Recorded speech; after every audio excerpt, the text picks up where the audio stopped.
Good morning friends. GST platform के YouTube channel में आप सभी का स्वागत है। जी हाँ फ्रेंड्स, 1 सितंबर 2023 ऑनवर्ड्स आपको जब आप अपनी GSTR1 फाइल करें, जब आप अपनी GSTR3 भी फाइल करें, तो आपको एक बेहद इंपॉर्टेंट पॉइंट जो है वो अब ध्यान में रखना होगा। यानी कि 1 सितंबर 2023 के बाद जो भी आप इनवॉइसिंग करेंगे और उसको जीएसटी रिटर्न्स में डालेंगे, उसके लिए जब आप किसी अनरजिस्टर्ड पर्सन को यानी कि B2CS का ट्रांजैक्शन करेंगे, तो उस इनवॉइसेस को अपनी रिटर्न में इंक्लूड करना ना भूलें। क्योंकि अगर आप ऐसा करते हैं ये सोचते हुए कि अगर हमने इंक्लूड नहीं भी किया तो गवर्नमेंट को पता कैसे चलेगा कि हमने B2C का कोई इनवॉइस जो एक्चुअली में हमने सेल किया है, उसके ऊपर जो लाइबिलिटी बनती है वो हमने इस GSTR1 में इंक्लूड नहीं किया और कॉन्सिक्वेंटली GSTR3B में उसका टैक्स जमा नहीं हुआ है।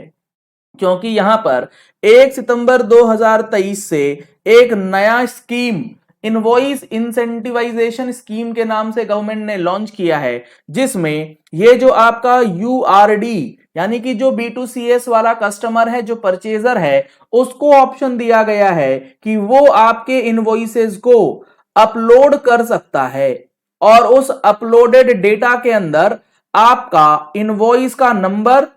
आपका जीएसटी का नाम नंबर, ये दोनों चीजें और आपके इनवॉइस की वैल्यू, जी हां फ्रेंड्स, आपके इनवॉइस की वैल्यू जो है वो पंच करी जाएगी, जिसके बेसिस पे इस यूआरडी वाले पर्सन को इनाम दिया जाएगा, कैशबैक दिया जाएगा। ये तो अलग मैटर हो गया, लेकिन आप ये मान के चल सकते हैं कि जैसे ही ये बिल अपलोड हुआ, लेट सपोज आपका ये बिल नंबर था 100, इसकी वैल्यू थी 5 लाख रुपए की, B2CS का कोई ट्रांजैक्शन है, आपने इस बिल को छुपा लिया क्योंकि 5 लाख रुपए पे 18% लगभग 90,000 रुपए का अमाउंट जो है वो आप बचाना चाहते थे। तो ये जो हमारा बिल नंबर 100 है, ये आपने अपनी GSTR1 में नहीं दिखाया क्योंकि ये आपका B2CS का ट्रांजैक्शन था, इसकी सेपरेट सीरीज आप चला रहे थे ताकि हमें कहीं कोई दिक्कत ना आए। लेकिन हुआ क्या, इस यूआरडी पर्सन ने इस बिल को अपलोड कर दिया, तो गवर्नमेंट के पास अब कहीं ना कहीं से ये डेटा आ गया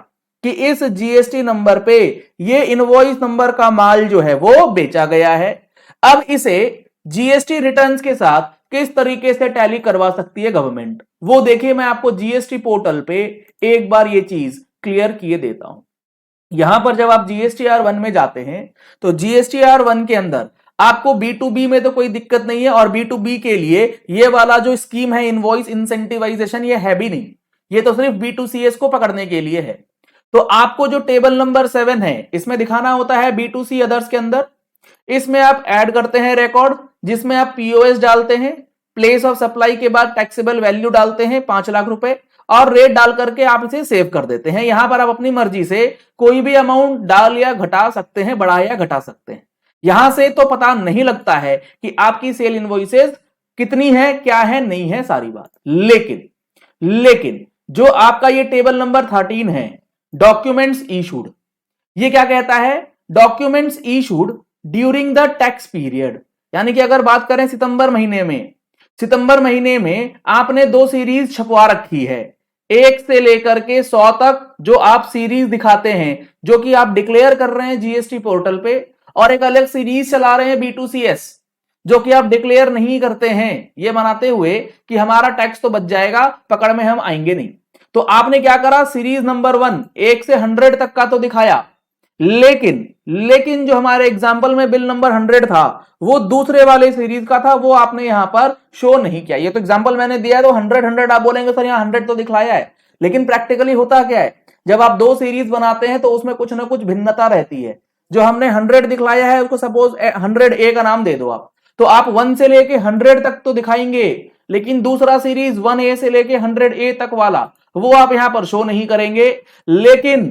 गवर्नमेंट के पास वो डेटा है ऑलरेडी, आपका मेरा बिल मेरा आधार के माध्यम से, जो कि आपके परचेजर ने अपलोड किया है कि इस जीएसटी नंबर ने 100A नंबर का बिल भी अपलोड किया है, इशू किया है, जिसपे इतना टैक्स अमाउंट जमा किया गया है। तो वो 100A अगर यहां पर नहीं नजर आएगा तो आप तैयार रहिए अपने एक्सप्लेनेशन के साथ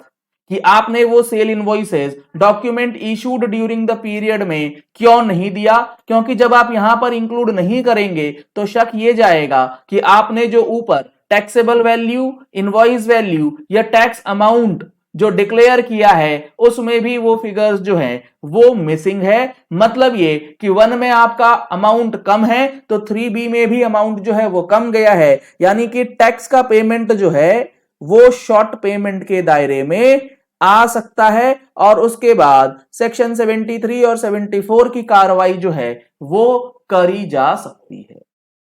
ये बात आप लोगों को बेहद अच्छी तरीके से समझनी है। ये तो हो गई बात सेलर की। अब इनकम टैक्स वाले इन यूआरडी परचेजेस के पास भी पहुंच जाएंगे। ये जो हमारा कस्टमर है, जो अनरजिस्टर्ड कस्टमर है, जो हाउस होल्ड एंटिटी है, ये मजे से कैशबैक के चक्कर में ये बड़े बड़े इनवॉइसेस B2C जो होम अप्लायंसेस वगैरह परचेज कर रहे हैं या महंगी महंगी गाड़ियां खरीद रहे हैं B2CS के अंदर अगर खरीदते हैं और वो अपलोड कर देते हैं, उसे अपलोड कर देते हैं, तो गवर्नमेंट के पास ये रिकॉर्ड भी अब अवेलेबल हो जाएगा कि हाँ भैया इस पोर्टल के माध्यम से आपने इतनी परचेजिंग करी है। मान लो आपने गाड़ी खरीदी 25 लाख रुपए की, तो आप तो B2CS में हैं, आपको GST लगा तो आपने इस बिल पे अपलोड कर दिया ये 25 लाख का इनवॉइस। अब ये इनवॉइस का डेटा ये बताएगा पोर्टल पे जाकर के गवर्नमेंट को कि ये 25 लाख का परचेज कर रहा है और आपने ड्यूरिंग द ईयर क्या इनकम डिक्लेयर करी है, इनकम टैक्स के पैरिटी के साथ, कंपैरिजन के साथ क्या आपका डेटा जो है वो प्रॉपरली सिंक्रोनाइज्ड है या नहीं। तो ये सारी बातों का अब सेलर और परचेजर दोनों को ध्यान रखना है अगर आप इस पोर्टल को यूज करते हैं। ये पोर्टल आपको कैशबैक देने के लिए तो है, लेकिन गवर्नमेंट को उम्मीद से ज्यादा डेटा की भी उम्मीद है कि यहां से हमें वो डेटा मिल सकता है जो अदरवाइज अभी तक नहीं मिल रहा था। तो इस बात को ध्यान में रखते हुए अपनी GST रिटर्न फाइलिंग जो है वो according to the actual data जो है वही कीजिएगा। और ये सारी बातें, कोई भी चीज हवा में नहीं है, ये सारी बातें कि आपको इनवॉइसेस अपलोड करने हैं, सेल्स एक्चुअल दिखाना है, सेक्शन 73 74 में सारी चीजें होती हैं। ये पूरा का पूरा मैकेनिज्म GST के प्रोविजंस के थ्रू, रूल्स के थ्रू, नोटिफिकेशंस के थ्रू आपको बताया गया है। अगर आपको GST के ये रूल्स, नोटिफिकेशंस और जो प्रोविजंस हैं उसको समझने में दिक्कत आती है तो आप हमारा GST का प्रैक्टिकल एडवांस्ड कोर्स एनरोल करा सकते हैं, जिसमें 180 घंटे की क्लासेस आपको दी गई है। लगभग 150 कंटेंट आपके लिए अवेलेबल है। 150 कंटेंट का मतलब video files and PDF files. Video files में क्या मिलेंगी आपको? वीडियो फाइल्स में आपको मिलेगी वीडियो क्लासेस। वीडियो क्लासेस किस चीज की? Video classes each and every topic of GST की। चाहे आप उसकी बात करें सप्लाई के अंदर, कौन सा ट्रांजैक्शन सप्लाई है नहीं है, रिवर्स चार्ज मैकेनिज्म कब लगता है नहीं लगता है, वैल्यूएशन किस तरीके से होता है GST के अंदर, आपका GST रजिस्ट्रेशन कैंसिल हो गया है, नया रजिस्ट्रेशन लेना है, रिवोकेशन के क्या प्रोविजंस हैं, आपको GST रिटर्न फाइलिंग में दिक्कत आती है, चाहे आप GSTR1 की फाइलिंग सीखना चाहते हैं टेबल वाइज एनालिसिस के साथ। जी हाँ फ्रेंड्स, GST रिटर्न फाइलिंग का प्रैक्टिकल सेशंस भी अब हमने यहां पर आपको इंक्लूड करके दिया है, जिसके अंदर GSTR1 की फाइलिंग, GST3B की फाइलिंग, टेबल वाइज फाइलिंग, किस तरीके से इनपुट टैक्स क्रेडिट आपको करेक्टली डिस्क्लोज करना होता है रिटर्न के अंदर, और GSTR3B का डिस्क्लोजर किस तरीके से आप GSTR9 एनुअल रिटर्न और 9C में दिखाते हैं, वो 9C की फाइलिंग के अंदर आपको यहां दिया गया है। GSTR6 अगर आप ISD के रिटर्न भर रहे हैं, 7 अगर आप TDS की रिटर्न भरते हैं, 8 अगर आप भर रहे हैं किसी ई-कॉमर्स ऑपरेटर की रिटर्न, GSTR10 फाइनल रिटर्न कब भरना है, कैसे भरना है, तो ये सारा प्रैक्टिकल सेशन आपको मिलेगा।